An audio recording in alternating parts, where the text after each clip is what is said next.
mazi keseo. I in town, my ringtone the ring, taxi bang, my mind one time ran for you. Not knowing you, you try for reaching me. Oh baby, Sunday fall down, money on top now, more the econ. Papa can send me hard one, end up a jump, you send a messenger.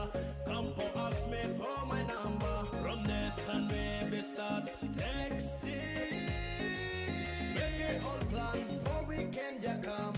You talk on my gig but you speak you go can. Make it, make it, party nights. Cause I be ready for after Kai. Cause I might make you ringtone ring tonight. I love long time to be look you, girl. So listen for you ringtone. If you live service on me, I might be sober, I might be spark, but in a matter, because on my mind is to blow you, girl. Lord have mercy, now me a me love sit back to me over my clients. I'm in a plenty get shocky line. So listen for you ringtone. Cause I'm a tarane, I for you. I'm on the area, cause I'm in a conway. Crawl come by again for you, babe. We can be here now. Middle of sing run the high through crowd. I boy you me back. We change campus see one time point for you. In a nice way one you make it you wake come for me. Come for me. Yeah. I'm a second mask and make it if I go to corona. Okay, I lax and I'm in a come I sing I want you stand up. Pull it out the go cause I come out. Yeah, brand to you. But I'm almost up and past. Selected them 21 questions. Fire, fire, fire, fire, fire. Hey, but then you speak, say you go go another party. Was another friend they sing out you for drink. Send you want them people come by you, but baby I too smart. Party night, cause I'll be ready for after guy.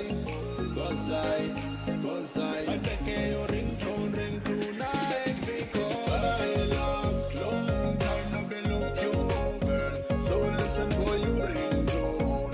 If you ring you service on me, I might be sober, I might be spark, but in a matter, because on my mind is to blow you, girl. Lord have mercy, no way I'm gonna love sit back to me over my clients. I'm in a plenty get shocky line. So listen for you ringtone. Cause I'm a tarane, I for you. I'm on the area, cause I'm in a conway. Crawl come by again for you, babe. Lord have mercy, no way I'm gonna listen for you ringtone. Well, I know I listen for you ringtone. Baby girl, listen for you ringtone. Well, I know I listen for you ringtone.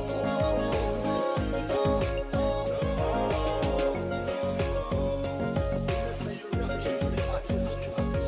Once again, got them boy under them gay. And you know what it is, baby.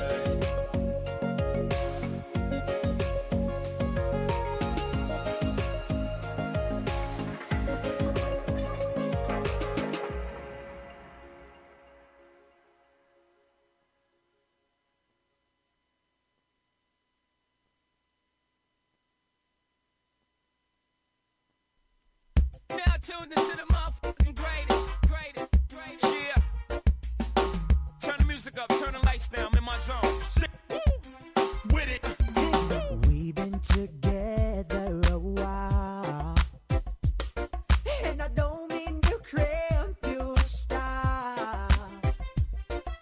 Sometimes I wonder just how things happen this way. And I'm just reminiscing of that one whole night we once spent.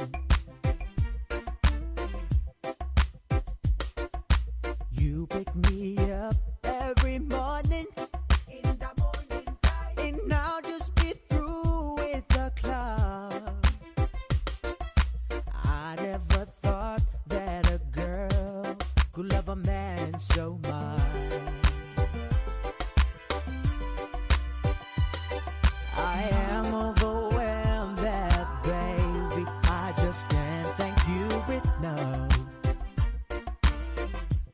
And I'm wondering, oh, sweet darling, what did I do to deserve you? What did I say to make your ring till I turn my way?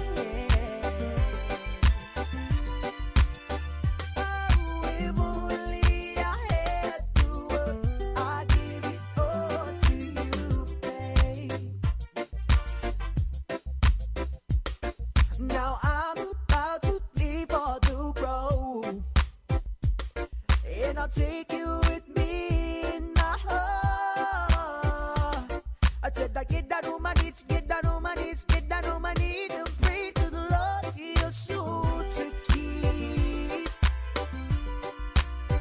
Oh, if only I had the world, I'd give it all to you, babe. I'm giving it all to you, babe. And I'm wondering, oh, sweet darling, what did I do to deserve you?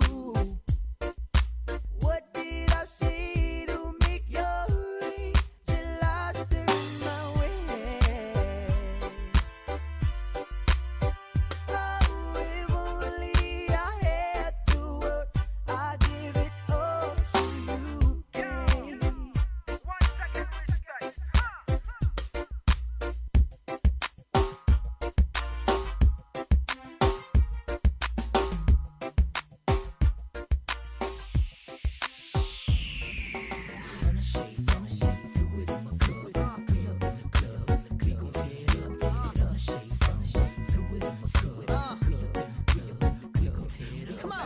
I like to share my life,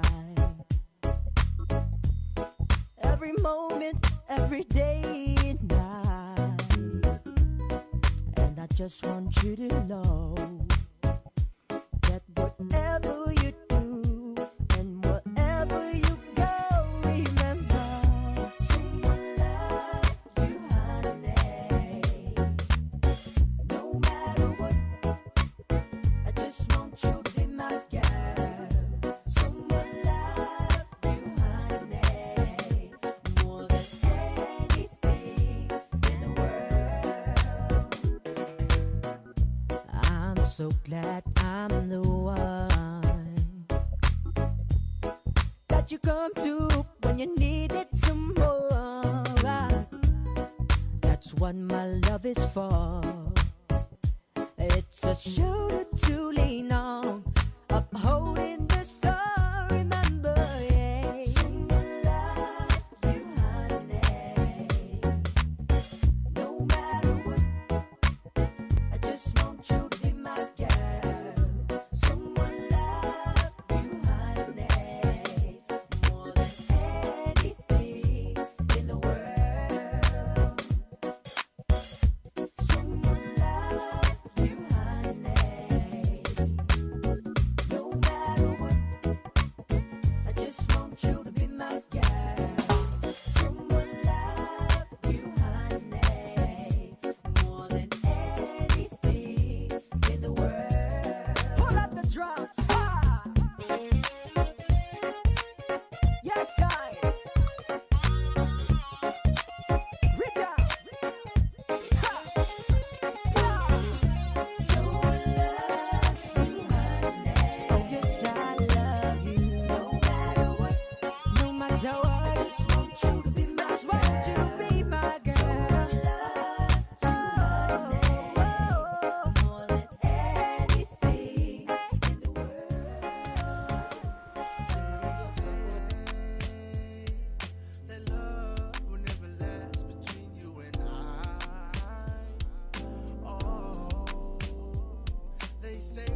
Welcome tonight to Monday Night Show for Voice of Polynesia, radio and television from the Lone Star State of Texas. So thank you guys for tuning in.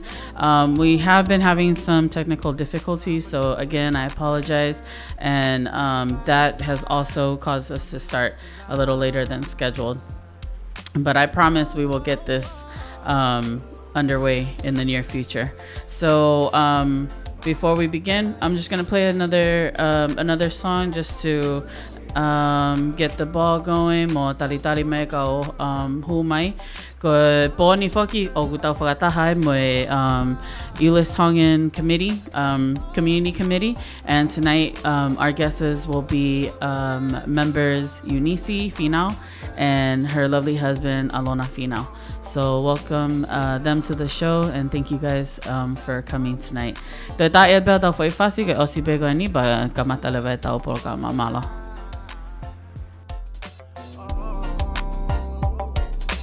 Listen to me, girl, let me tell you right now. Listen to me, girl, let me tell you right now. Every time you come around, you're making me blush. Every time you come around, you're making me blush. I kiss to the lips, make me burn like fire. Ha ha, girl, make me burn like fire. Girl, of my dreams, my only desire. You know what it is, and my boys on this song.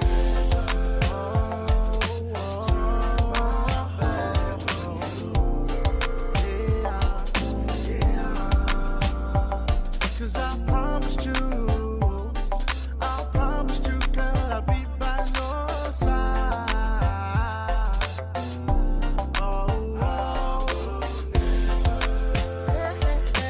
Turn my back on you. Oh, no, yeah. Cause I promised you, girl, I'll be by your side. I love you for life. The way you look, the way you smile, girl, I knew it'd be a while. Oh, my feelings felt for you, but I was so in denial. Yet I knew you were the one, fully got me love sprung. Never took the time to tell you that you'd always be the one. Girl, I wanna make you mine, always be here by your side and never leave you, cause I promise that I'll always make you smile. Cause baby girl, you are my rock, always put our love on top and never turn my back on you. My love for you will never stop. Girl, you know that you got the best of me. This love of ours without a doubt, truly destiny, girl. Fulfill your life with joy and happiness. Lovey-dovey feeling when I'm touched by your tender kiss. But girl, you're so, so fine. Beauty, you're so divine. I swear I'll never leave you, cause I love you till the day I die. Turn my back on you. I'll never turn my back on you, yeah. Cause I promised you, girl, I'll be by your side. I will never turn my back on you, yeah. Cause I promised you, I will love you for life. Oh.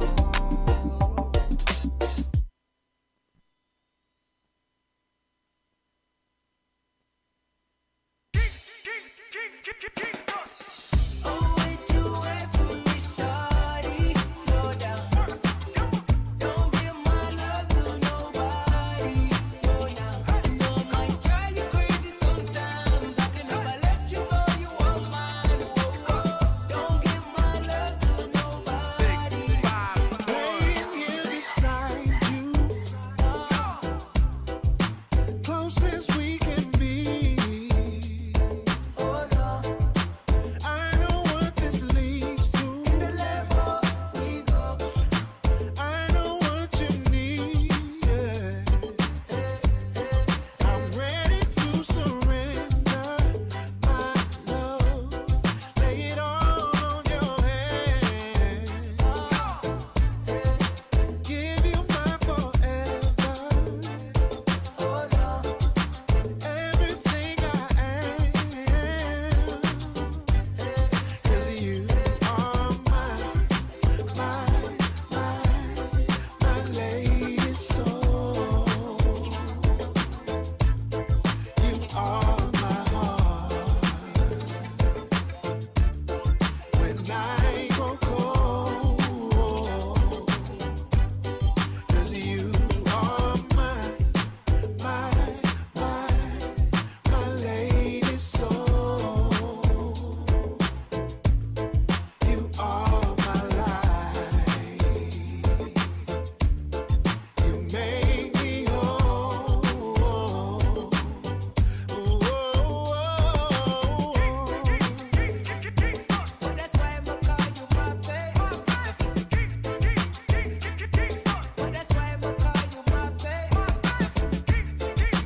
right, welcome back to our Monday night show. Here tonight we have with us our ETCC, and we have our member Eunice Finau, and along with her is her husband Alona Finau. Malo homo whamoleka mo taimi ke mo lava hao ke tau vai mo whai ngawe koe ni koe ngawe katoa vea tau tolu. Ko whia pito kuhi koe mo mea me whia whini ke mo kau he polo kalama masiva koe ni ke tau lava vahe e u ngahi ngaue kai pehe ki he ngahi polo kalama o teu e ETCC kai pehe whoki ki he TYAT ke tau whanau. Hange peo mo mea i koe polo kalama koe ni koe popo iai pe e a ko mo e ngai polo kalama koe ia he tau community ke tau whanau. Kai ki mua ki ai teu kore pia tupe ke tukata mo whainga maarie ke mo hanga o vahe mai ki moa mo homo hingoa mo ki talano mai pe ke ila tau kau sio e pe kau viewers he whiawhini ki moa he ilo nau ia mo whanga maheni te nau sio mai whia mo asi mai o vahe pe homo whanonga mai a o mai ke taimini homo i a o mai ki heni ki Texasini.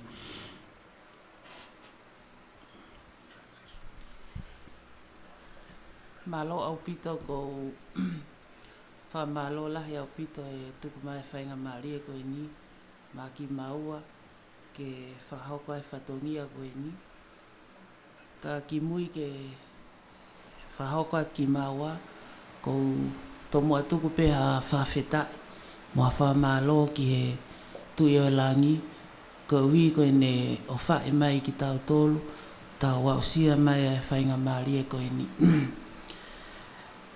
ko whiawhia whoki ko hui ko e totaha au ko whiri ke ukau i he komiti pia ko to mua whai atua e whakahoko koe ni ki mua pia to hoko mai a hoko hoa ko ki ngoa ko Eunice mahe ko kula ki ngoa ia pia o mauhoa mai ki he totaha koe ni ko whakaiko ai ki he whinau pea koe kulele mai, pea mei niua, ha ano, tungua, ha whewa. Pea maunofo ova mai ki la paha, tonga tapu. Pea ko mauhoa ki he tōtaha koe ni, aia koe tōtaha koe ni, ko ne hawana pea mei nukunuku, pea kea mo ma ki whanau, aia e toko walo. Pea koe whanau e toko fitu, o ko ma ia teki maua, pa wea e toko taha e ma whanau, o ko pusaki ia he kuongo mātua, aia kuna i Nusila. Okay. Pea he whiaf koe ni o ko kai ma puke e kuwhiawhia, ko hui koe whakakau mai ki maua, ki he porokalama koe ni nei kai ia amanaki. Te mā kau he porokalamani. Pea ko ulau e au koe tāpuak lahi. Kia te au ke u kau he porokalama mahu inga koe ni. Pea ko whamaloa toa i kia te koe. Ko hi ko whakakau ki maua he whiawhini. Pea ko tui koe ko au na e whakakau mai au ke komiti koe ni. Na ama lele mai, na mahiki mai ki Amerika ni i he uafe maua. Okay. Koe ma whanonga haolona e whai, koe ngāwe whakamisnare, koe ngāwe whakawhai whekau e siasi tō kai kolo i a kalaisi. Pea whanonga ange ai hoa ki tonga, o nofu ai he tau e tāwha. Okay.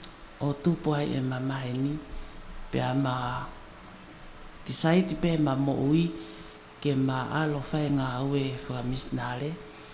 Pea ma whanonga alo e ngahi whanua i tonga, kawa niua, tok tapu, ko wawau, ko Haamoa, Amerika Samoa. Pea ma hiki mai ki heni he wafe maua. Okay. Pea ma lotonga e mahene wafe maua. Na e toi ui pe ki maua ke ma toi lele atu ki Fololita. Aia koe wafe mao noia. Mao ki na e mao ki whanau ako. Na e o mai pe mei tonga. Koe o mai ke api ako Kalistiane i Fololita. Pea ko ki maua na awe ki ai ke mao toka ngai. Ai whanau koe ni. Na e a ope whanau koe ni ko nau tola ina mei he tolu mo fulu. Pea na e pe mo whanau he ngahi wheitu upe Amerikani. Na e oange ki he api ako koe ni. Pea ma alu hiki ki ai he wafe mao no. Pea ma whakaunga tā maki ai ta oi hongo fulu. Pea to e ui pe ki maua ke ma foki mai ki Texasini he wafe taha ono. Okay. Aia koe taua pene tolu mo e konga nai me mei wha. Ai mahiki mai ki he ni. Ka e lolotonga koe mai i Fololita. Na ma fia lahe ma i ai. He koe ki kolo koe na ma i ai. O hange pea ha ki kolo i tonga. Okay. Koe ki Ko hae kologo ia? Pensacola. Pensacola, okay. Pea oku hahamolo fia ke asa ngahi entertainment ia ai. Wow. Pea hangena e ki i sa ia ki he kau ke whanau. Right. Hono reisa ke nau tolu.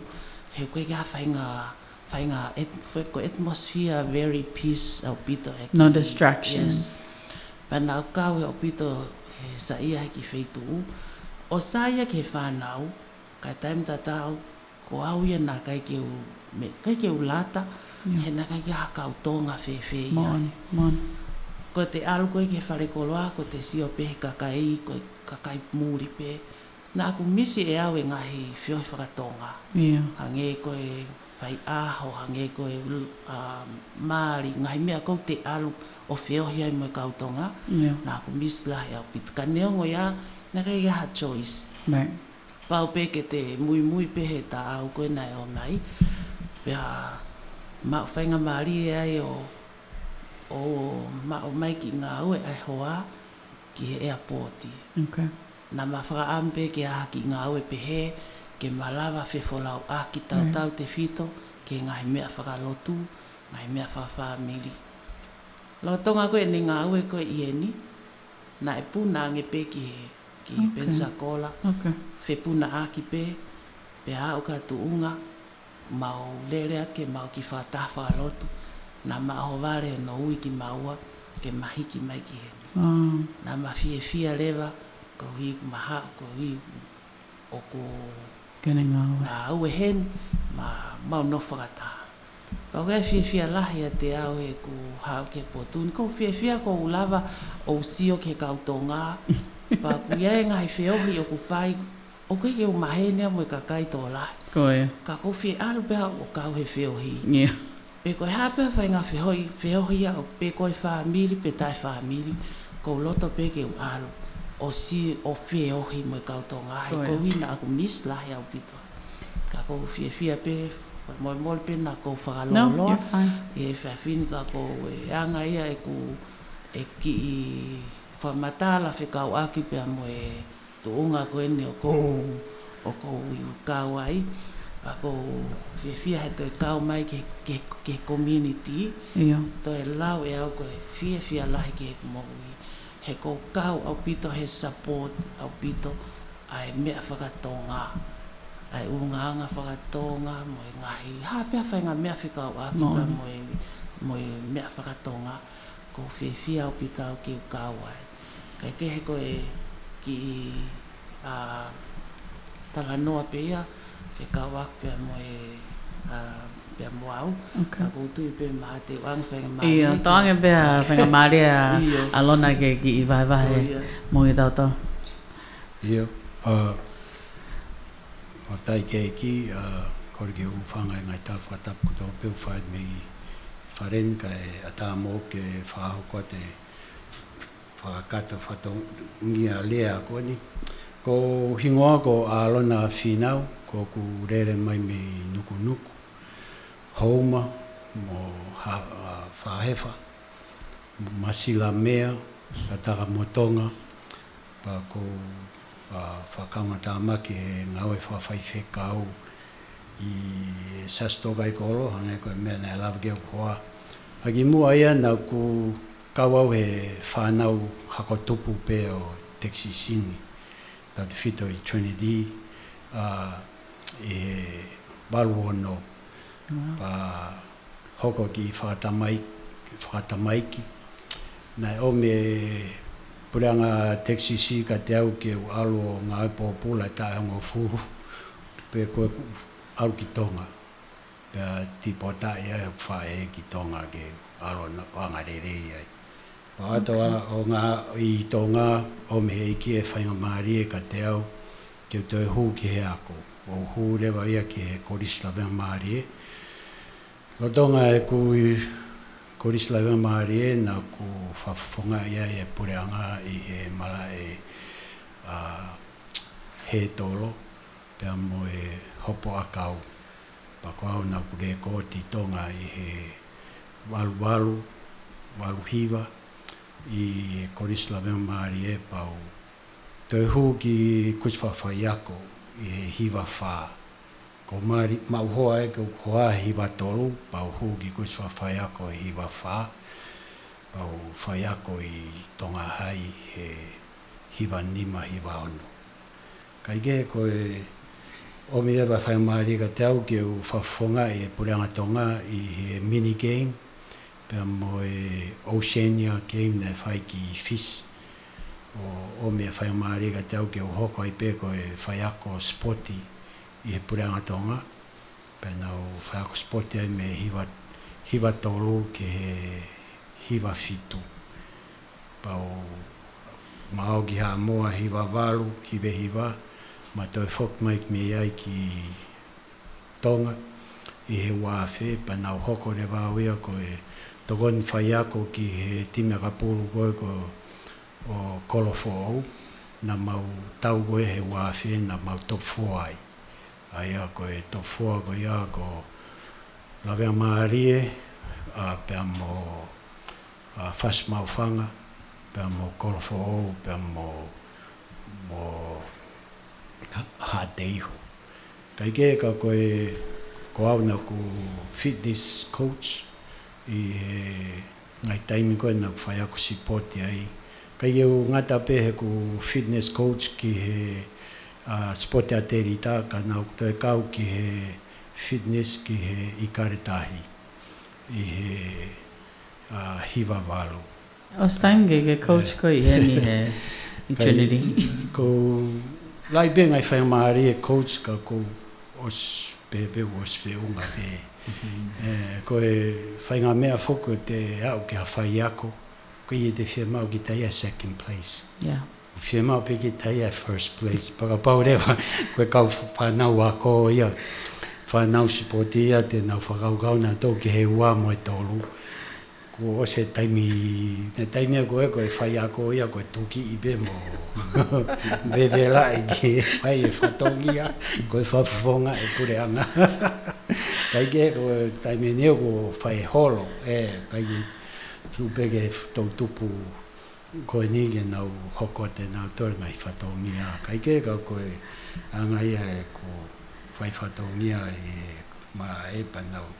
Toi mao e whai maari e koe ngau e kasa.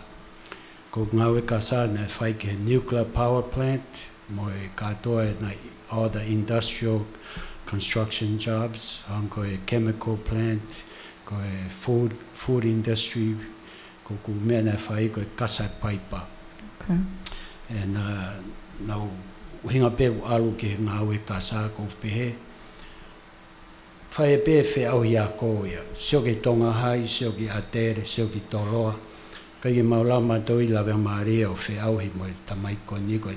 The best goes to Tonga High School and mo atere pa mo e sasi toloa.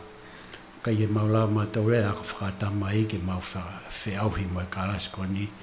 Kai ke ko pehe ko koeanga e whakaukau, ko mea pe te maulawa o whi au hi ai mo ngai korisko ni in the professional world Right. is koe kasape, ka ia mātou fuatepi, ke hange koe ka watere te nau ha nau tōria fuatepi pa nau whikai. In my mind, I was trying the easy way out. But ilo rewa auia I he mala e construction here in America. Right. Koe kau, the engineers makes the good money. Right. Pe hoko pe ki ai koe kau kasa. Right. So I figured that's the trade for my Tongan family. Right. Kai ke kau koe... Ke hao tamau ku ke hine kau a te le mau kau ngā we ke nau longa a holo hene. They may think elsewise. But I like your state of mind. That's very good. I think it's also good that you were here before and you got a taste of America. Pagetok foki ko ki tonga. Oh yeah, and forever I am blessed to. Before I only hear what Tongans like, Right. but I never fully understand what Tongan. I'm overwhelmed Yeah. that I was. Wako ako I tonga ko. I learned to love those people, you know. Yeah. Kakai ngawe malo. And I love the Tongans, so I want the Tongans. I hao ngawe e whawhaife kau, hao I morini. For fear pafe tō ia kau tonga, they are willing to help them, you know. Yeah. And whamaro pēo ke iki e toi, whamare na wau ki tonga, I get to see my own families, the struggling and striving for the best. Nau pehe au iau, kou au ki tonga, atau ki tonga iau, fuata mai, poto ange kau tonga. I'm an American educator, but when I went to Tonga, wow.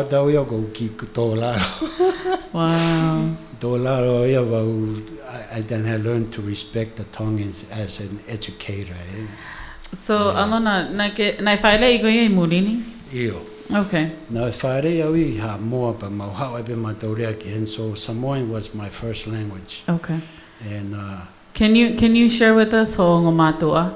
Io ko mātua ko taumi whinau me nukunupa ko whae ko mere nauna me tataka mo tonga pa mo whahefa pa mo masila mea.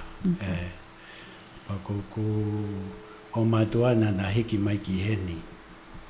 Hiki mai ki heni he walu ono.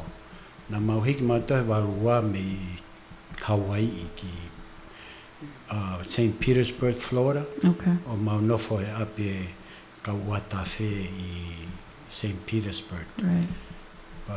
O se wako me ai arange motoa ko wā nisi me Texisini o ne e wānge ki whamirea e tamai. O sio he anga mau nofo whekau ke mau hiki mai ki heni. Okay. Wako hingai na mau hiki mai ki heni ko e whekau mātua he motoa ko wā nisi ke mau hiki mau nofo. O kumia mau mo ui Texisini. Wako e mau anga ia mau hiki mai ki heni mo ko mātua. Now, how whakau me tonga he walu ono, ka nau tau tolu. O mau hao o nofo mai ki Texisini. Pa hange pe ko ongo matua, na e kau naua ha kau hao tau pepe ko kau paiania ia, na e mua mai kau tonga ki Texisini. I hunga I tau ko ia. So ko mea whaoa nia ke au, na ke keu ilo, na ke ako I Texisini. Nau ilo I pena ke osi I heni ki mua. Pea ku kainga e tātai ki mo Tomi. Vai mai pe ki he tau kau sio, I brothers and sisters, because I know they're younger than you, but they have a reflection in the ULIS community as well as Trinity High School. Yeah. Koko mau toko nima, ai ko au ko lahi, pe hoko e mau tahine taha ko Yolanda, o smalolo atu ia he tauni pe.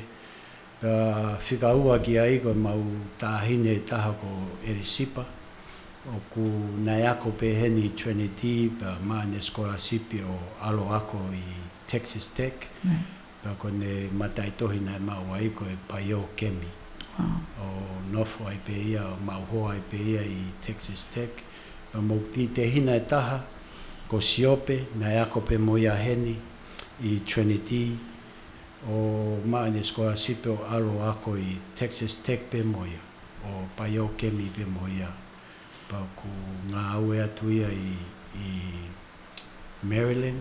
Wow, okay. Pa ku te hina e taha ko siua ia ne whānau toko tolu heni pa ku no whohalahi o ku pure he kautaha ma imala he kākolo pa ku ko ia ku mautoi toko whaa pe ne tainimi ku maloloa te toko taha ko anga e mau wako ake heni ko awea na u high school pa wea heni pa tipo ta ea ku mātua ki tonga o aurau to e ako I tonga to e hu ko sa whai ako pa hu ai pe au ia ke ko stoi tapu o mau e ki whai longa ai he ako toi tapu me ko ku whaore mau as siblings ko e mau temu ma whataha e ku o ku ia te whake ka kai toko lahi au nau sio laro nau toke ka matai toi tapu Yeah, one.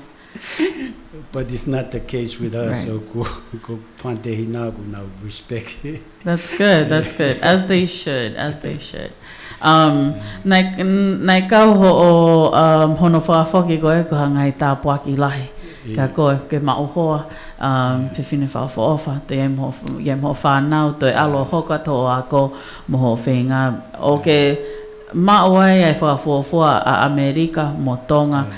Hena keiki ke tupu I tonga. Nau hau whakau tau tolu, pa koku whainga whakaukau, te whakaukau au o ku waweanga Polynesia. Ka koe aluka taha ewa ki tonga wa nau whoki mai. O ku nau tala nau toli o ku momoanga tonga e ungai meo te kere au e tau iloia tau tolu. Pio ka tau pangi mea technology or the style, nau os up to date nau tolu ia he taimini. Ka tau whawhawhua ke taimina ke aloi koe, ka pauna ke oho wale koe he whalakalaka tonga e taimi koe whewhea e taimini, he? Ia, monlai. Na mo mention mai o ku iaho mo whanai toko walu, taha o ku pusaki, ai koe toko fitu o ku ia ki moa. So can you guys just give us, just share with us, e nau hingoa, me nau tau? Pega pau o ku ke iako, pega osi ako, ha taha ia ki nau tau. Malo au pito. Koe hange ko lawe koe whanau I toko fitu o kuia maua. Aia koe tamasi lahi, ko no tau wao noini. Okay. Ko no ingoa ko sio sifa. Okay. Pea na e maupene ki whainga maari e ako lere atuai ki taha peo ngai University ko e Theodore University Okay. I Mississippi. Pea lava mauene ki degree ko e BA he Criminal Justice. Okay. Pea e tuunga ko e taimini o ku iai wheitu o ku iai ne ki ngā aue ai. Ko Otesa, Okay. pea koe kautaha ngā ue ai taimini koe kautaha lolo. Okay. Pea koe whika ua, koe tamasia ko nunga ko siope. Aia o ku tauhingoa ia ki he si ia alona. Okay. Pea nai e whainga maari e nai si maua ne ki scholarship o lere atoe ki apea ko I Alabama, koe University of South Alabama. Okay. Pea ne whakaonga tā maki ai he tau e whā, o lawa ai o maoene ki BA ai, pea toi loto lahi pe ke toi hoko atu, o toku mau I December tau kosi no master I sainisi. Wow. Pea ko ne whakaamu ke toi hoko atu pe ke au ke toke tā. Okay. Ka koe tunga taimini o ki mālolo mai, he whai tae taha. O te whae sio ki ai. Okay. O ku iai whokpa moe maha ki tahine taha na e ako pe Trinity. Yeah. Pea kou whiawhia pena mauhiki mai koe ki Texasini, na e hao kalas tahataha mai ki Trinity. Pea na e kau foki e whiauhi koe ne whau essay o whau ki tonga. Pea na ke mea pena ne si kau pe he maupare ko whamalo lahe atu he scholarship na mo whaake te ia ne si kau he maupare he essay. Pea hounga o pito ki a te maua ai fu ofa ko ia na e lawea e ma ki uhiki koe ni. Kana e whakaosi ako he tau kai koe tau kōsi, koe tau atu. Pea na e ai pe mo ne ki scholarship na e ofa mai kia e ua. Ka e ne lea mai pe tene tukuange. Na e au ke time na e hoko e whakatamaki ke hoa. Na ne whakoutua. Pea ne tala mai tene tukuange. Ka e alpo to e ne kalasi he TCC.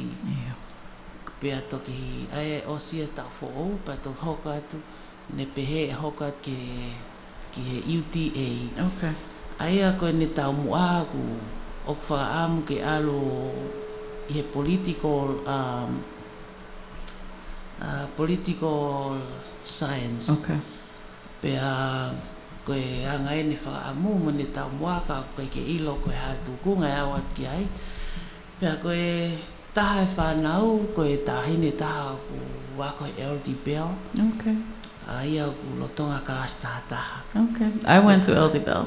Yeah. I graduated from LD Bell. Yeah. You guys see, there's nothing wrong with LD Bell. Everybody go to LD Bell. Send your kid to LD Bell. Yeah. Nai whakaampe ke huki Trinity. Ka nā mau hiki ki Bedford. Pea pau pe ke alu ki apia koko kofi ki ai. Pea nai pau alewa ki ai kalas taha ai. Pau ele mai ki tamsi e ku hoka ke ai o ku kalas hiva ia. Aia i he Bedford High, Junior High. Junior high. Aia o kalas hiva pea mai ki tamasi e taha o kalas iono. Aia nei toku whoki a te he ahoni na e online pe i api. Okay. Aia nei toku whoki a ahoni ki he ako, ki he api ako. Pea peheki ki tamsisi si tahau ke kalas wha. Wow. Aia koe anga koe tuu, koe toko ono tangata. Kai toko ua whiwhine pe. Okay. Wow. Ka koe si anga ia e tu e whanau he tu koe ni whampe ke nā wako pe ke mahua ki ka haurelei. Iyo. Ko whiwhia lai ke whanongo homo vai vahe. Sorry, me e maika. Ko whiwhia lai ke whanongo e anga mo vai vahe e ako e whanau. O kuke ke nā wako... Get off your phone. Okay, sorry about that. As I mentioned before, we have technical difficulties and we are working through them. So go.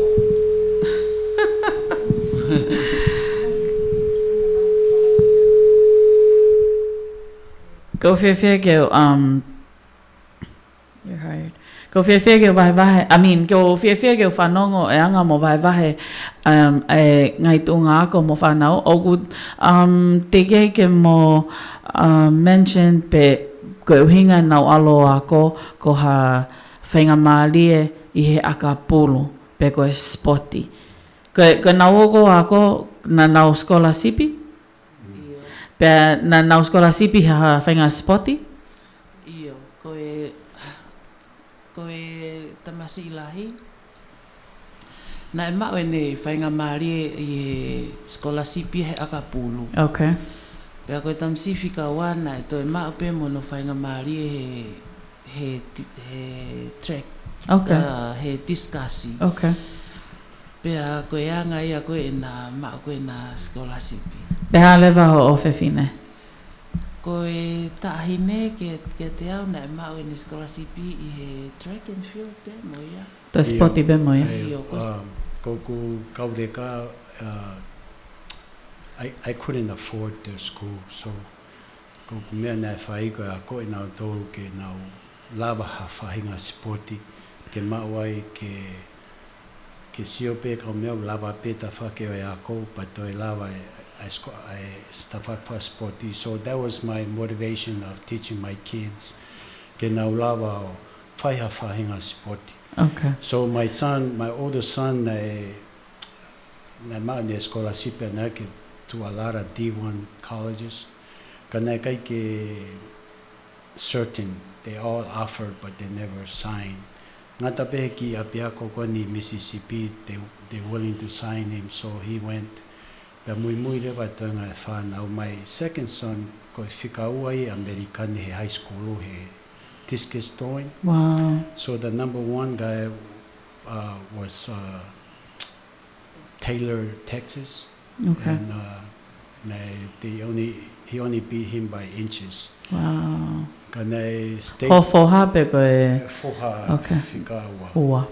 O foha fikaua na au ki tonga whafonga e apia ko la vea maari. Okay. O ne break e ia re koti a tonga e tolo tiskasi. Wow. Kai ke ku kaureka ia ku tahine nei scholarship to University of Arkansas. Arkansas? Okay. And ko korang ke ki malolo mai pe ia Yeah. I was go tahine to Yeah. college life. Yeah. Yeah. I'm not trust her to go there, so so she took another route. She's going to TCEC, Yeah. junior college. Okay, I want her to mature to be able to make choices on her own, not Right. be pressured. Right choices. Yeah, not be pressured by. I think that's a very common thing i he tau kainga tonga o ku loto pe ai matua sai ai tamai tangata ke na o ako me ka pau ko mama ka ga tamai fefine ke na ke pe ke na wo fi pe ki api. Yeah. So that's why I asked, because you guys were talking about them and their scholarship opportunities. Kana ke whanongo pena na all his sporty, pena na agio eke pena na wo sporty hui go. They have their own personal trainer. So of course they would go on scholarships for sports. That's awesome. That's also a blessing. You guys have every right to be here and run the program. You guys have, and I'm so grateful. I'm so grateful. ETCC, my radio station, Voice of Polynesia, every other Monday. And so each member is welcome to come. And I'm grateful that Inisi had invited her husband to come with her, because I did not know that, he went to school here, and that, he has all these backgrounds, and then their children have it too, and they have every right to be here. So I'm so grateful. So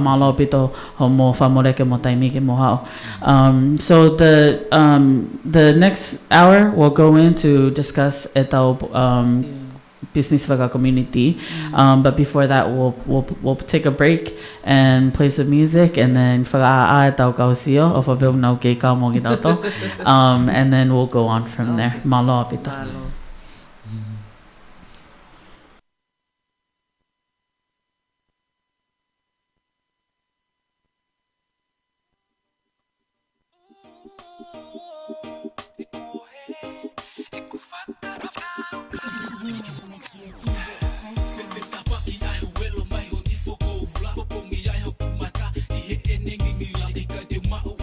Yo si ifaka matalaka ahine, wake ke ofa ang ahok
Okay. Whakamalat pega ki mautolo mo ke kau mai he tau polo kalama e whiawhini. So this next hour we're gonna discuss some ETCC news and just things that we've mentioned in the past before, and maybe just kind of elaborate more. Ko ETCC foki ko polo kalama Ulis Tongan Community Committee. O ngai whakataha ETCC mo TYAT, Tongan Youth Association of Texas. Both of these programs, they go hand in hand, and they've worked together hand in hand with other in developing each other. And so both do not have the same board members, but they but both boards share the same in transitioning with volunteers. And so anyone that joins on TYAT, they come and go, and some may still do work even after taking time off. There's no term or specific time term, if I'm say that correctly. There's no term level in how many years that they carry out being on TYAT. Good TYAT, it's pretty much hands-on from everyone in any aspect that has the time to put in the assistance. And so with ETCC, I was a member of ETCC a few years back. Actually, last year was my first year off ETCC. So you serve 3 years, a 3-year term, and I loved it. I have mentioned before in the past that I have a passion for volunteer work. My family's sitting in tonight, but if my family knows that I would much rather go help a stranger than to help them. And that gets on their nerves every time. But it's just something that, was instilled in me, when I was very young. And Voice of Tonga was also a big part of me helping in the Tongan community in any way that I could. At that time, I was young. I was like fresh out of high school, and I didn't have a job. So what better thing to do than to nofonoa'i and run the electricity bill was to get out and go help the community. And working with Voice of Tonga and the people that started that board, I was able to get an introduction to insurance and Medicaid, Medicare, SNAP, those types of things. And along my journey in life, I've ran into people, friends, families, even complete strangers, that I have been able to share the things that I learned from community work with them. And so that's just, it's a passion that's in me. ETCC came along, and my uncle actually introduced me to ETCC. So if you're listening, Afu Wasi, thank you for telling me about ETCC. And so I didn't know that I was coming on while he went off. But I'm so grateful that I joined, and every activity, everything that was discussed in ETCC, it was always discussed with the thought of our community. How can we do this program and motivate or encourage our Tongans to do better for themselves, to help in any way, shape, or form that they can. And I think that when I left I actually served an extra year, but when I left after 4 years, I learned so much. And you come into this program, and you're working with 9 other people, and so that's 9 different personalities, that's 9 different brain cells, that's 9 different attitudes. But at the beginning of every meeting and at the end of every meeting, we begin with a prayer, and that prayer brings so much a sense of peace to everyone, so that we can all discuss this with a more interest for how it will build up our community, and not just our community, but our children, because our children will be who will replace us in the future. And so these programs and these activities that we planned with them in our community in mind, and how we can bridge and bring not just the community but also our Tongan families and friends, and how we can bridge them together so that they can make use of so much resource that's out here for them, and how we can do things the right way, and how we can do things, the correct way, and abide by them and work together, and hopefully work hand in hand with other communities, because Euless is so diverse. It is so diverse here in Euless, but Euless is such a small town.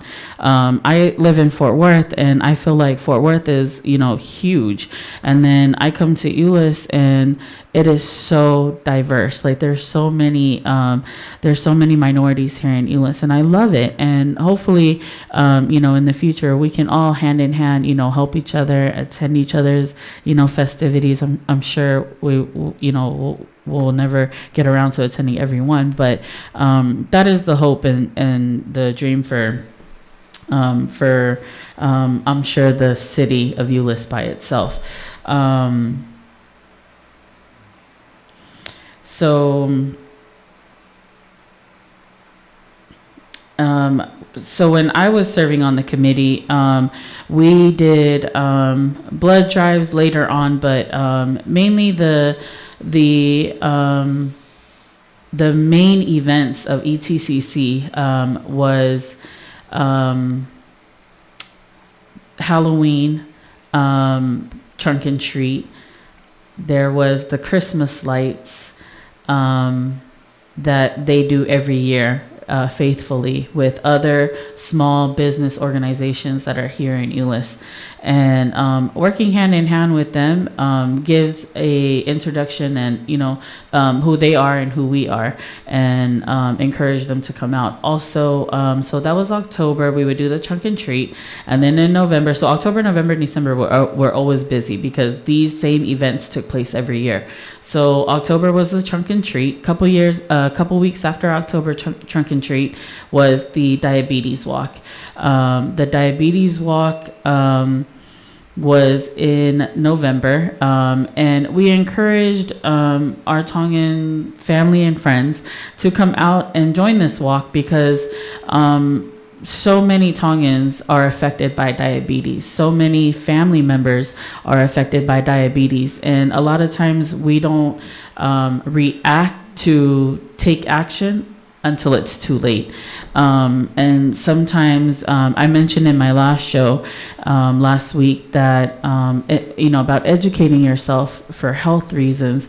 My sister, who's not too far in age, older than me, recently had a stroke, and she was diabetic. And if she had known then what she knows now, she would have taken her pills, she would have worked out, she would have ate right, she would have done all those right things.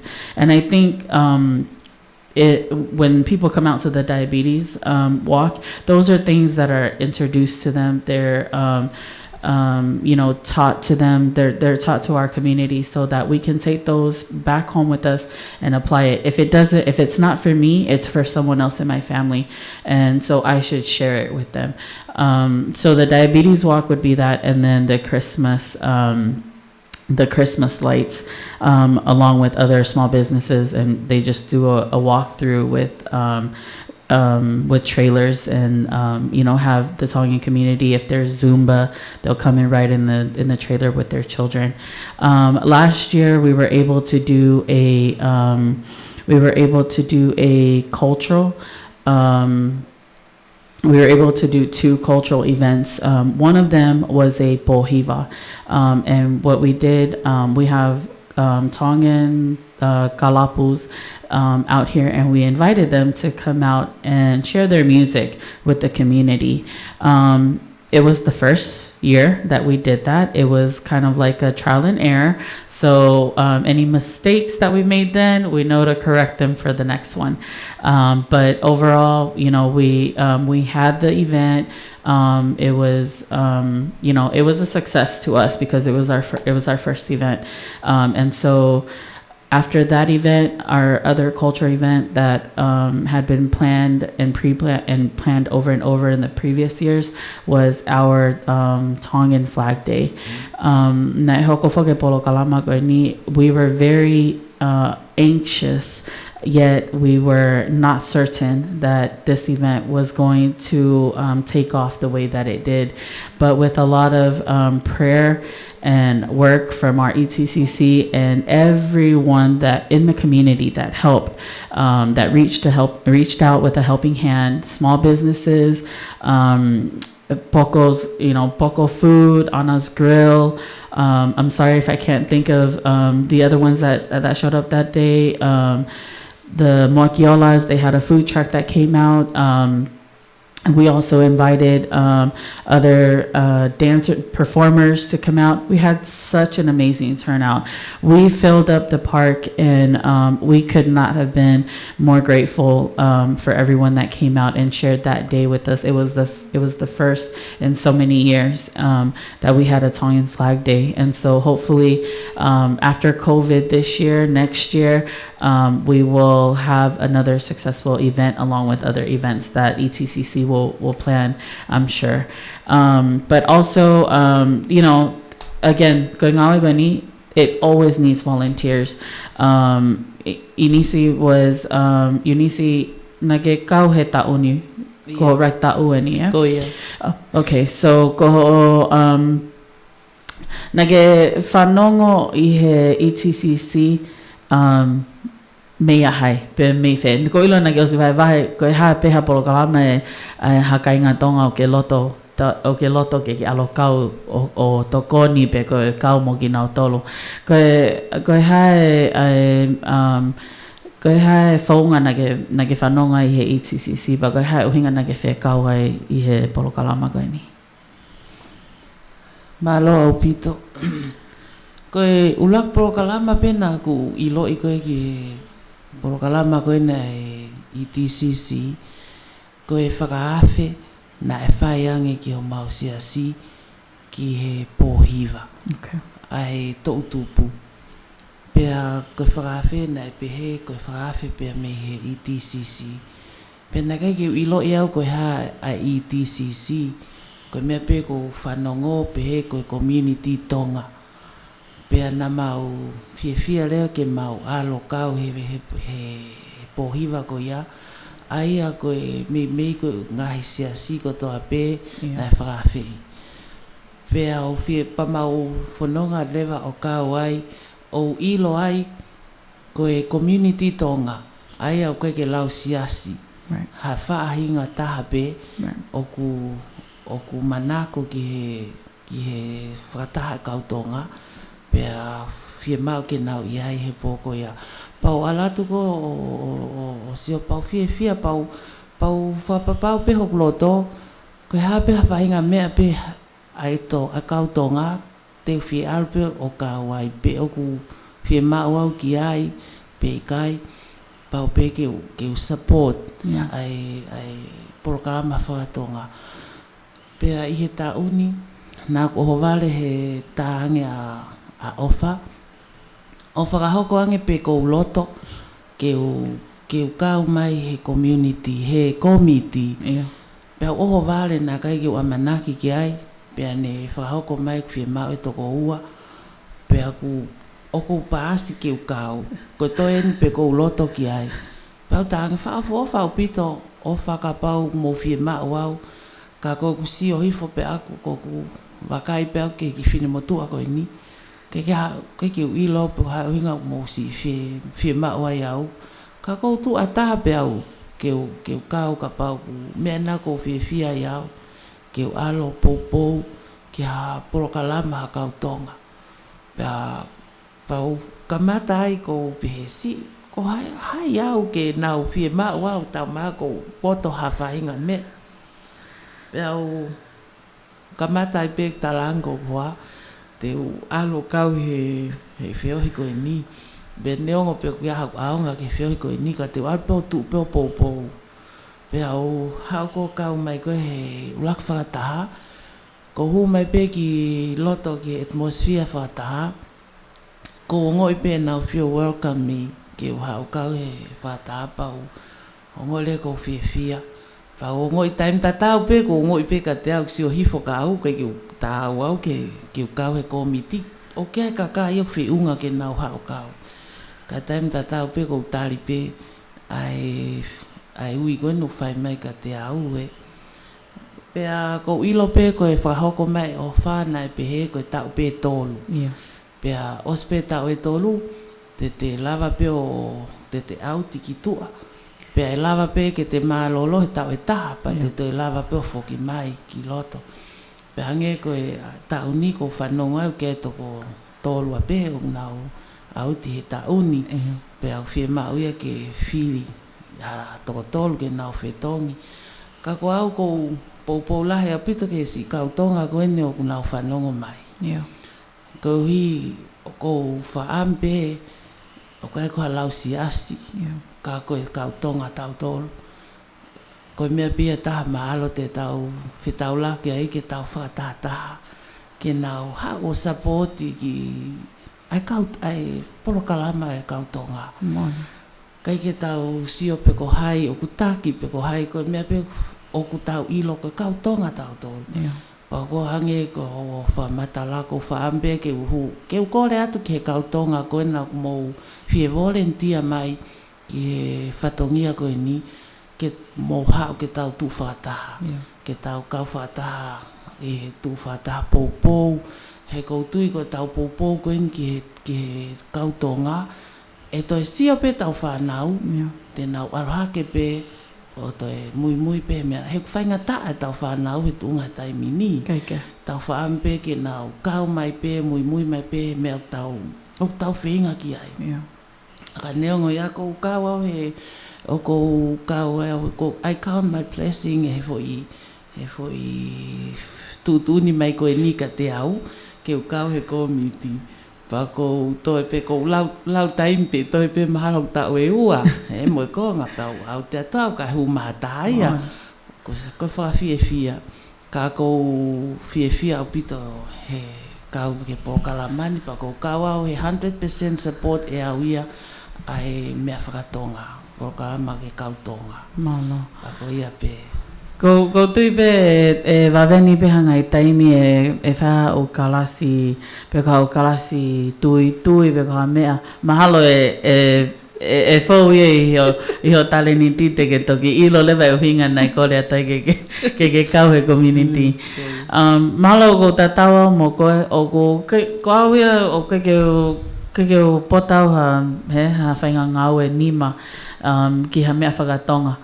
Ka koutui ko tau wahe ko tau taimi o i hatu unga whakalau maari o tau bea o whemau pe o toa ke tau wahe tau taimi ke tau wahe tau taleniti pe koe tala noa pe koe pou i he unga hita whaaki ko ia pa o ku kaule vai ko ta poaki ki he community kai pe he ki he community ho hao mo coach personal trainer mani ko sani te ko leange ke haya ke toko ni mai ka ke train mo ke holo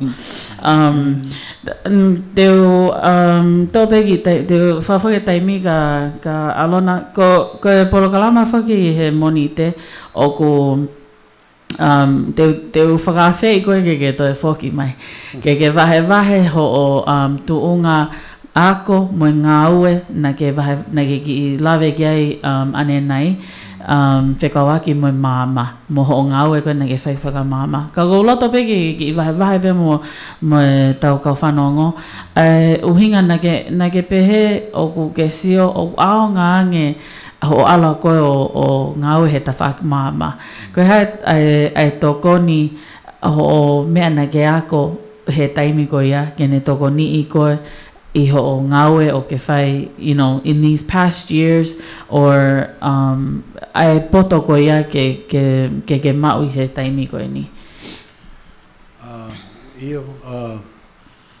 Rocky Vic or Sorry, but Alona, sorry, ke toki tanak mai pe te lava pe ki ai ha tai ma ke he me poni ka ke ki vai mai pe na ke ma o ha o whainga laiseni pe ko e hai foloa na ke vai ha whainga ki he ke ma o ai ha o laiseni pe ko mea pe ko o ako pe ko ia ko e pe o ke lava alo kau i he unga oe ko na ke lava hoko. Kai ngata pe ku I kuiswawhai ako, pai ngata pe ku matai tohi e toi tapu. Ka ko ku mama he ngawe si o peo God just give us the talent. O mai pe he ki e tare niti ke tonga ko foi si o pe ta ua o slava e tonga ia whai ngawe koe. Ko ku ngawe ka sa it took me 2 weeks. Foi wike pe ua e ko e hua uia ke kasa ko alo ai ngā au kai ke ko e ki pe ia ko ngā ue lai sima ke he tama ka koe tama ko superintendent ia he kautaha industrial constructions pa ko nau mea whai ko nau o tu use ngahi conveyor belts ka toi kasai fo o ai ko conveyor belts o nau hanga whetu koe malala ke ave ke whetu koe e tutu ai malala ke mawai ai energy koe ke he uhila. Poko ne whai e iwhe? Whai Tennessee. I Tennessee, okay. Ka mau nof matoi Pensacola, hango lau na mau hike mau ka nau iapeo ki tare niti koe sima. Pa na ngahe tau e lai sima e api ko ia o whia mahe ta mai e toko ua noa. In order for him to be a superintendent, he has to bring in 20 welders. Okay. Pa eke mea ka au po ko poto he kasa tāmpeo ko poto pēh sota, na poto pēh sota I la mea maari. Pa o sweunga ho kasa au, hau. But anyway, mau au koe o ngā ue kasa ko ia, tā mahe tama ka au e kai ke sivi kasa au ia, ka ko pau ke u pāsea he sivi kasa. Okay. So, ave rewa e ia tama ke kange ke tampalang, ke hau ia wako ia he kasa, he loro tonga e ngā aue. Wow. O kai fuke I loia he kautaha, because he needed 20, he only had 19. Wow. Poko au e tama whika uanoa. Koko ne whewha kakato. Poko hinga nei maua e ne ngā aue, ko hiko kakato e batai whika uanoa. So I went and nawako e he kaupalangi au he kasa. Okay.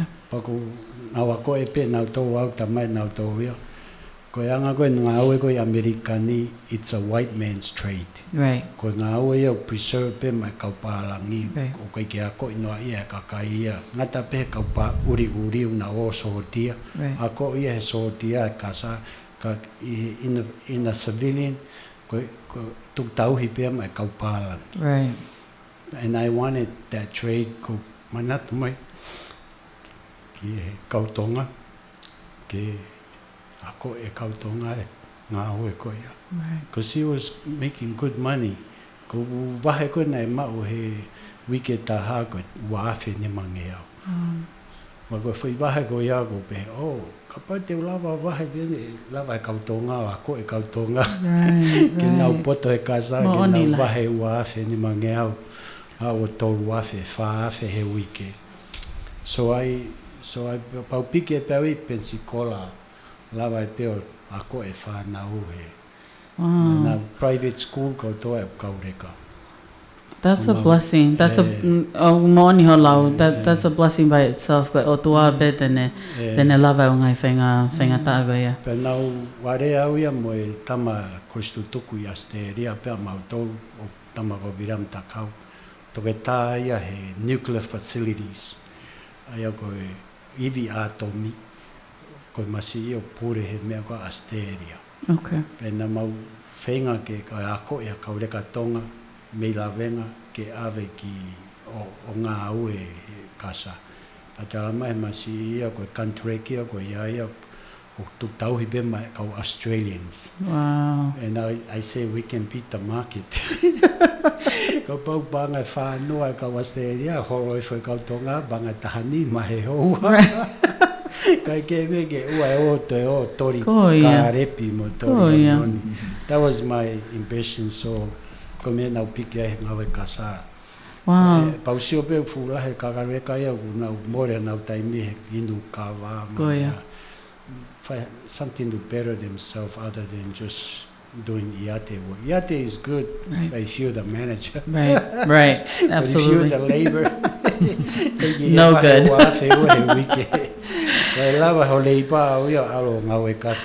You make that kind of money. Man, that's awesome. So ka taki pe ka pau e lahi haka ho haa tu ke alango whahanau ngawe. Ko ki whanau pe ke ka mumu e tawhaki mau was whakalau e nau ngawe o whe mau ki whakalelei. Yeah, kung yung sae ka sais women ko e fine mo tangata na lava fai nga oe ko. That's awesome. Tai ni me ko mai ka from Mexico. Ko ia. Now because America is 20 years gap. Right. Au na toro ako whakatamai ka awa e ngā ue Ko ia. kasa. So hao ka Mexico, luelo mai pena tau me Mexico o heka ngai fulori fitu mano mo takilo. Wow. Kau tau lava pe mo tau tolo whai mea ka In ia. a small nation like us, That's so true. we can beat the market. So again, I am going to invite you on a future show, Gege Foki Mayo, and share more of your education site with us. With ETCC, we've done hangego koho launisi oku tau survey 3-year term, and after 3 years, ihe foi toko hiva. E malolo lewa foi toko tolu, kai hoko me foi toko tolu kai ki kakato pe ono. So this will be your first full year. Ose tauni. Congratulations. Thank you for sticking it out. Thank you. Kena ke hangi ko lave gane na eu tau loto pege sio e tau whanau o mui he ngahi ngawe ofa pehe. Koe ngawe o koe ngawe pege he paanga ka o whe mau pege te tau ngawe ofa. Tau te whito ke tau kainga tonga. Koe mena ke lave ke he show koe show ko he monite ko osi. Immigration. Koe sitseni foki mo green mo fafoni green card na hiki e anau totongi he falaite ko osi pana ia ni ihi na nau whakavave holo ke nau whenga ke nau lava o whakahue na ufo mume me a ke taimi ke oe te nau kau he kau totongi he hiki koe mea e totongi pa koe ta whaki pe e taha o ko koe ta whaki e taha koe ta whaki e taha o ko ngawe kia e ETCC koe a koe lea whakatonga nau hao whoki he ku tau tolu pena e sio gongo mātu a ki he tauhi whanau tu whewhine lahe ku tanta eiki o ne whinga pe ke tauhi e lea whakatonga ke nau lava tala noa moe mau kui pena neongo hao he tau tolu neongo nei he lea pena ke neu tok pota e lea whakapalangi he ku lahi hake kana e koe makona kia nei puke kongo matua na whe mau peke mau ako mo mau pota e lea whakatonga koe lea whakapalangi nei ke tari e api so ko mo whanau o nau ke mau pe lea whakatonga Iyo, koe konga he whanau tata te whito ke ki kaureka ki lalo. Iyo. O ku nau mahi no i pele atu, ka koe ke nau lava na tō tali mai. Pea naia e ma whakakau pea maua, saita mai lalahi, o nau lava pea tali mai ka kai ke fu mahi, o kai ke fu perfect e nau tali mai ka nau lava pea ki ilea mai. Pea nai ai lewa whakaukau ke oa na te whaha lea whakaparangi api. Iyo. Ka nau lea whakatonga. Mon. Pea au ka tuunga ko e hange ko taim whaemau ki i whawhamili. Iyo. Whekau ke nau o mai o lau e toi tapu. Iyo. Mohimi ke nau wako ange ai e lea whatonga. Iyo. Pea nai ai lewa whakaukau ia maua he sio ko he ngahe he tuunga ko e taimini ki whainga taa. Iyo. Pa ma whakaukau ke ave mafo i toko ua ki tonga. Koe tō tipota ia. Koe whakakau pe nia ke ave. Ia. Uhi ngā ke ki ke ki sio ke ulunganga whakatonga mo e tupu he masiva. Ia. He kuna tupu na tolu he ni na ma upina toi mea kotoa whewhie maari e. Ia. Neongo oku whaingata ka nā mawhakakaukau nā mapalani ke awe ki nau tolu he whotu koe a ko pia hoko koe whai lockdown ni koe ni pia ki malolo ai. Ka nā mauhinga pe ke awe ke ki train nau tolu he sio he whaingata nau tupu hake ai. Pia nau hapina tō te nau hapina tō ki mulini te nau tok hokat lea whapalangia mga i mea koe ia. Ka koe mea aku whaam koe ke nau laki ako. Ka koe ko popo lahe au pitau ke lea whatonga. He neongo peko tau ai peko lea whapalangia koe lea peia koe lea whika ua mai ka tau tōro. Kai kei traini pe tau whanau ke ala lava kai ke perfecta taha ia ke pe fuhau hau ha lea whatonga koe whaka ofa ke tau ilo koe tau whanau. Ka aku kei whai pe o nau lea whapalangi me na tō koe nau tamai pe nau whetakai whapalangi e ko kei whai atu pe au ia he whinga atu he whatonga e. Kei taim ni koe o koe ke ngai mawanga ke les whakatonga. Nā ona tō whai tā utu peo si o koe ke nā una tō koe ke mahino ka nau tolu hamea. Pena e winga pe whakaukau pe he ko pe ko toko ni pe ke ki awa ki tau e taha. E taha e taha ka fumea lahi ia. Te nau hana tō te ea e mea e te sio ka nau tolu uke e ki ili liu ia nau tolu he. Pena nau sio he whaingata a nau whakapoto poto he. Koe mea kai o usai pe kai whakapoto poto o sio ke he tamai he whanau nau fuu whangalau ka ku kei whai pe he koe whakaamu pe he koe konga pe ia e support koe tongo e ulungaanga whakatonga mo tonga whakatonga lea taim ni mole ulungaanga whakaapa tau sio pe ngai ahon kua mole ai ulungaanga whakaapa tau te whito tamai ki whewhine ta mai tangata pa mole ke mama ako kule ako ko si hawa mo whanau kai o ku tatau pe ka ku whai matu nau alu na toke ako hao na to mo whahinga mo oni koe mo oni ai tangata pa una hana to mo ki api ke heia mea tanto koe mea kou tu malohi pe he tau mea whakatonga ulunganga whakatonga mo hango ngai whaiwa neongo whewhe kai ke fupoto whanau ke whaiwa o mai pe ke ki fei ngai mea pe pa ko ia ko fie au pito e whainga mari e ho fehui ko ia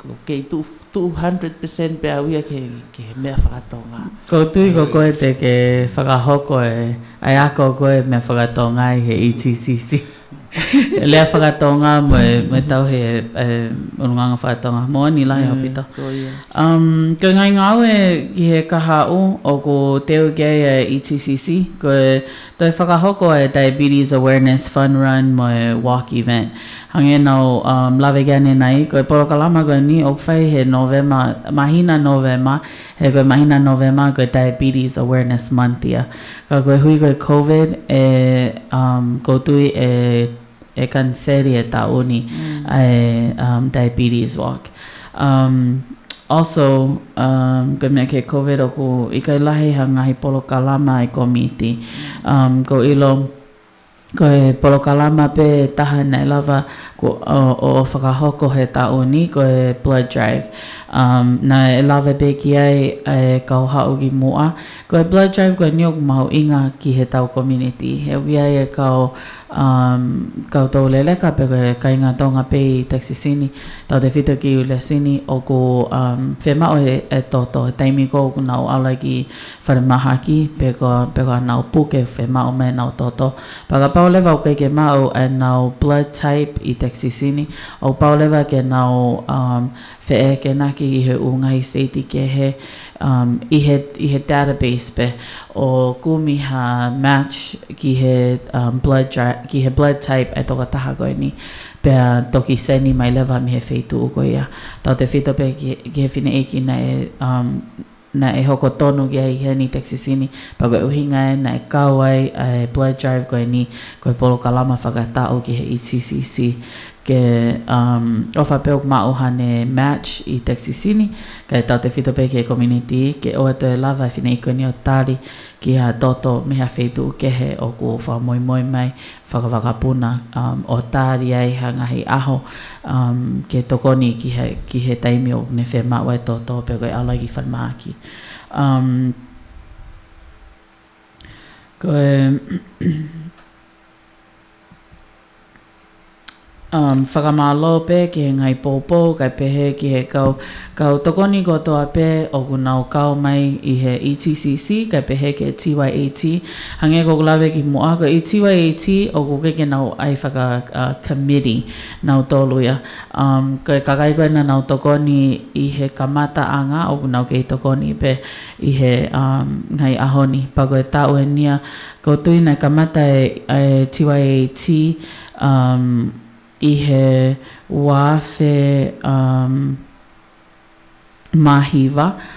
mahiwa o lele mai koeni I he ngai tau koeni kohiri koe upolo kalama ai TYAT koe school tours koe kauen hapolo kalama ke aloe whanau o sio I he ungahi yako kehe I he wheito uni ke ofa pe ke osia nau taimi ako o kunau alo o hoko te nau ako ke nau whoki mau tokoni I hangahi ngāue I he wheito uni kai tau te whito ke nau whamiri hange koe wahe e o mātua koe nia na whanau o ku na nau mauwhainga maari e kui ko skolasipi he o tau osi anga maheni pe o ke tau mao ai sinini whiunga tau te whito ka pau o lahe tau whanau ke totongi ke nau alo mauwhainga maari e ke nau o ako I hangahi tuunga whaka university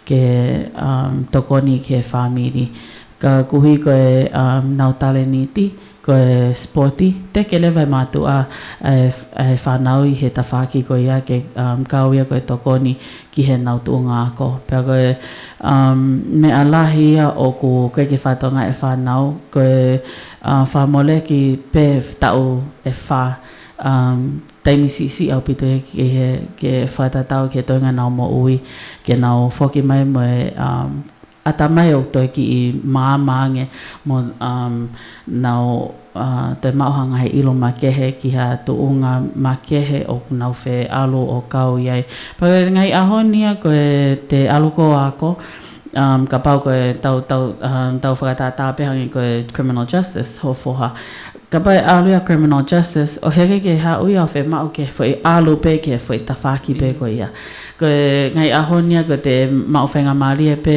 I ha kautaha koe koloa pe ke mau ke nau sio mau te mau ngahi natula koe ia na te ako ke te mao te degree o ko nau loto lele lewa ke lakange nau haya nau tole toko taha ako ia toko taha na ngaue I he fo I ngaue pe ko ia ha tau lahi pau te ai pe u ngaue ia te nau sio nau tolu e tawhaki ngaue kai tuko e tawhaki ako ka kaue ni hangahi tāpuaki ke teke whanau I he ungai polo kalama TYAT ke nau o ai o hoka tai nau ako pea hange pe koe ngai whamiri o nei kaua e gong matua na ke na loto nau ke ale tamai whewhine o ako mama o mei api pa na loto pe ke okwhere pe ungai ako heni ke ale tamai whewhine o ako iai o pagapau e TCC te nau kamata iai sai whafo ofa pe he koe ako ta tau pe o whai hi TCC koe ako ta tau pe o whai hi university level so o kau lewa e TYAT e tokoni ke teke kau leka ke na o mamata ke na o sio tonu ki he ungahi whainga maari mo ngahi monu te nau mau I he tawhaki ko ia ko ilo pe e to e kau I he kahau o business trade school o lavai o mauha whainga maari hange ko e ngawe kasa pe ko e ngawe insinia pe ko e ngawe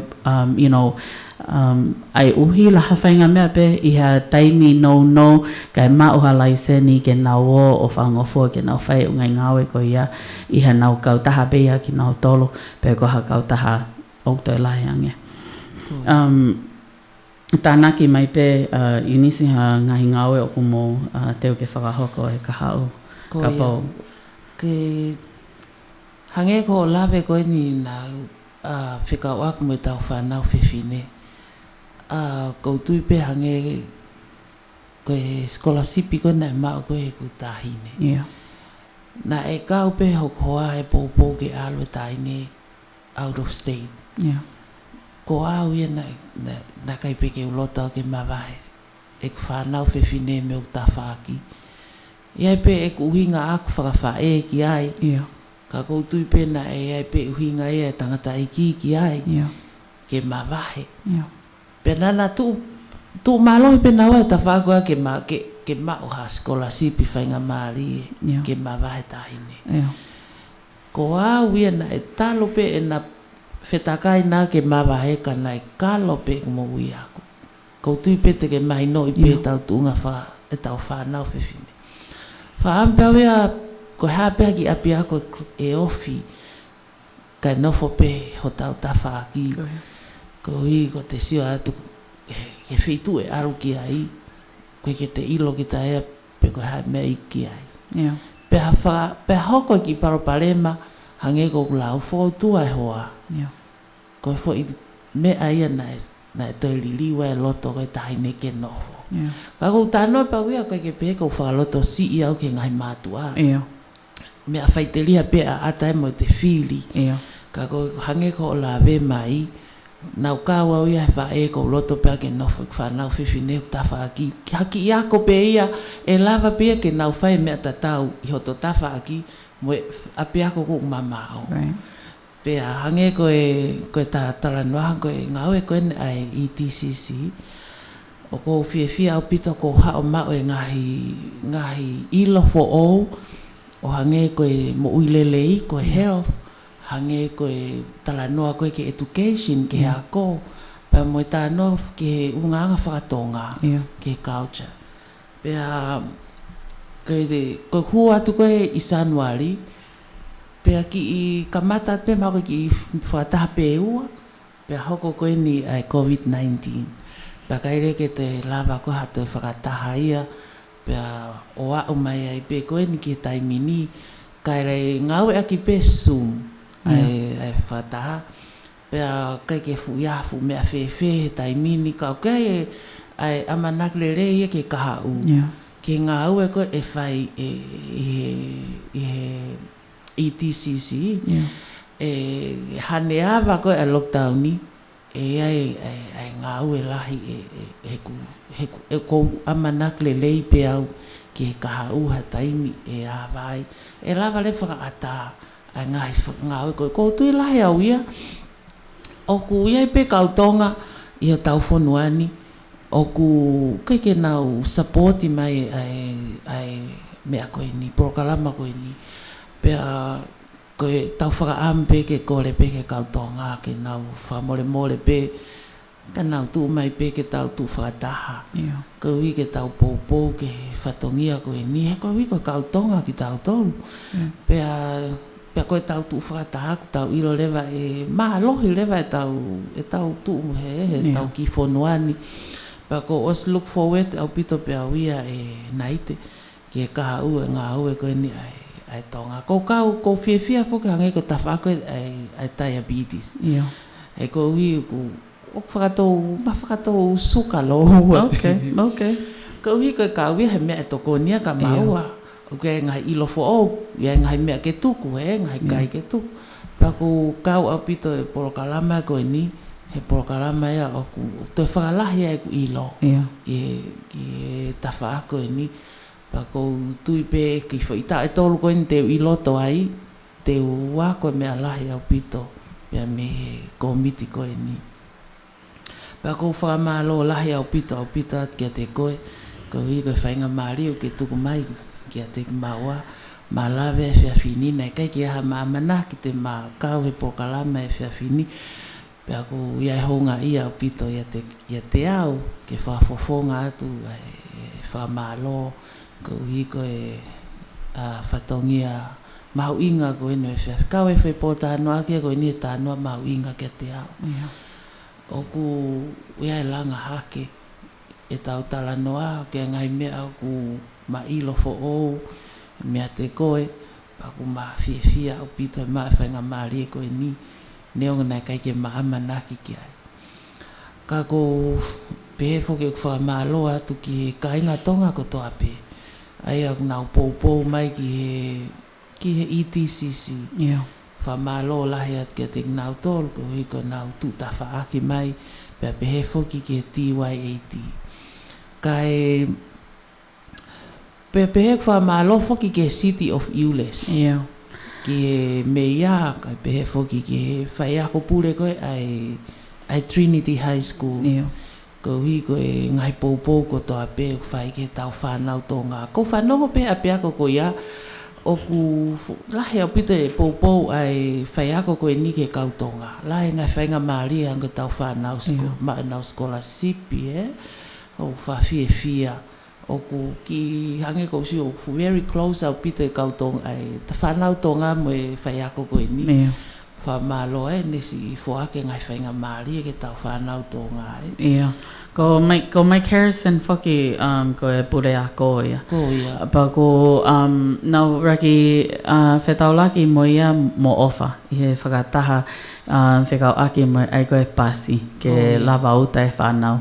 Pea oku kau e tō taha e ko e ni ha loto ha taha whakatoki lalo a pito neongo ke tō tonu ke ke ua pe tolu e pasi kau si o ku tola he ai whanau ku nau viviri ke nau alo mamata i he unga he tawhaaki ako tūnga whakakorisi o whainga lewa e toka taha koe ni i he tawhaaki koe ia ke toko ni e whanau ke nau alo kotoa o sio mamata I he tawhako ia. Kawa pito a Mike Harris, koe ki o mao lelei, pe koe hai wholoa e tau e ne pule ako kau o ku kau ia ha taha o ku hao o pou mo asi holo koe ka taha who ia ki whanau kai pehe ki he mātua. Pa ko te sio koe ki ai o ku iai e ne relationship me kau leka. O koe ke pehe pule ako pe pea nofo peo tokanga ki he kau whai ako mo ule sono whai. Ka koe ne hao koe na e hao ki he polo kalama koe graduation ceremony. Koe kau ia hao polo kalama o ngai whakataha I TCC mo TYAT graduation ceremony o whai whakatau at the end of every school year. O tu whai nau whangi pare o hangi ai koe pare ko whiwhine ko mele Io o lava ia mele o ma o skolasipi he tau ko ia nai ke pehe ko ne tuunga pule ako o ku hamea hiki sia ki ai nai o se por kama nai lue holo vai me whanau nau maheni me whanau tonga maheni me mātua koe nau aluki ai na maheni pe au me pule ako e taimi ko whai aha whai pango he ako koe taimi pe nau maheni me pule ako e taimi ko ia ka ko kawa Mike Harris ka toko taha o ku ne whakaha e ne whetokoni ki he tau kau matakari Kau tui au nai te koe futa puakia ki he tau whanau tonga he Trinity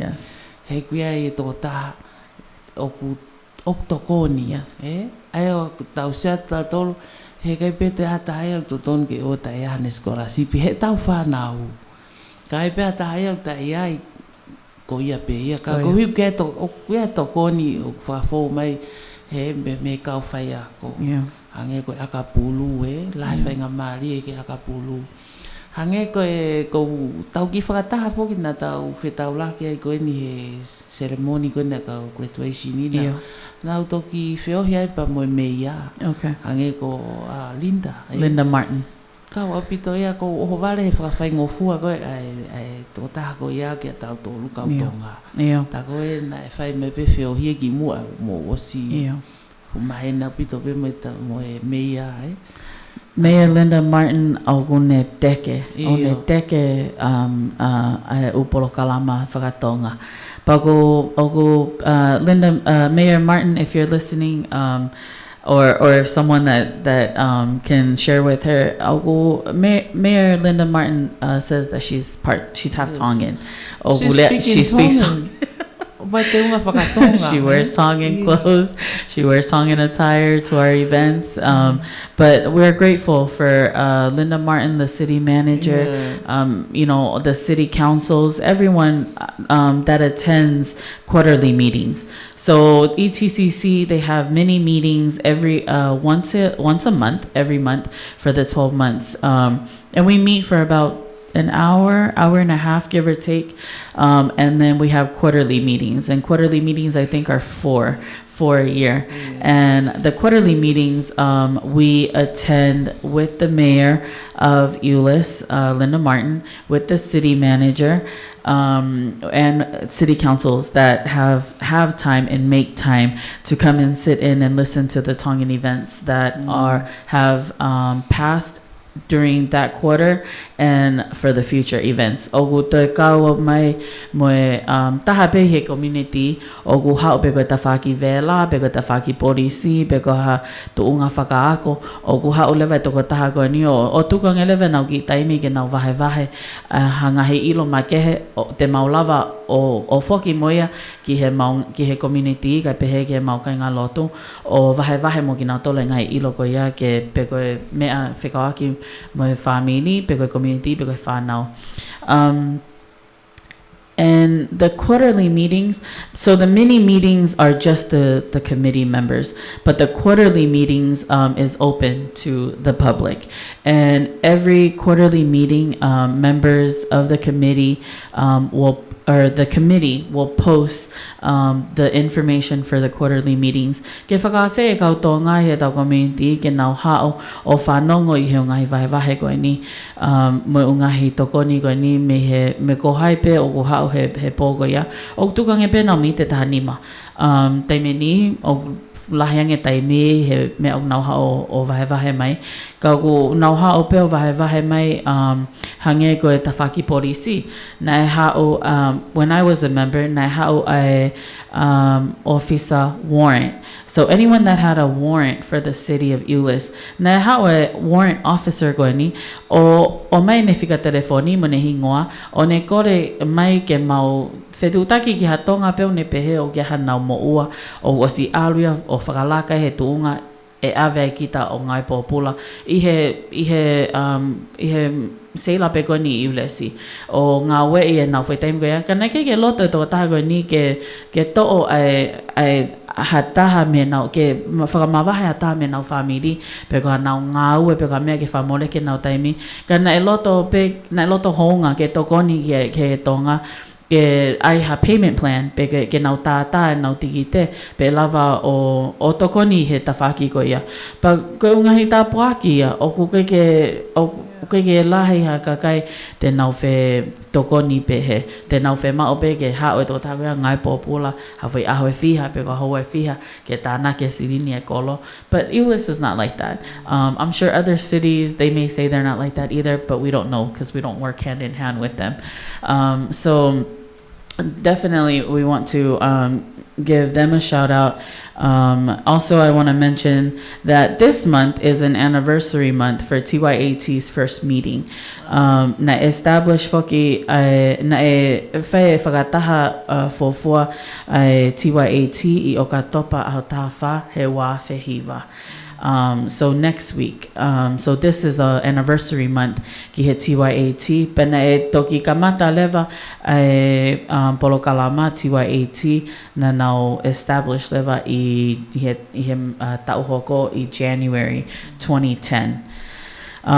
Koe pena e kamata leva ETCC. Ko rek whakataha nei whakahoko mo city manager I he taimi ko ia ko Gary McCamey I September Uraki. So o ke o mao ai tau ka ko tu pe ka tau ni mahalo e valo ko tu ke tau ne valo ai ETCC. I'm sure Ofa will correct me if I'm wrong on the comments if you see this later. Ka upolo kalama koe ni o ku kau e upolo kalama koe ni ha upolo kalama ke tokoni tau te whito pe kia tau tolo. os tau tolu tau whanau mo ngahi generations ka hoko mai.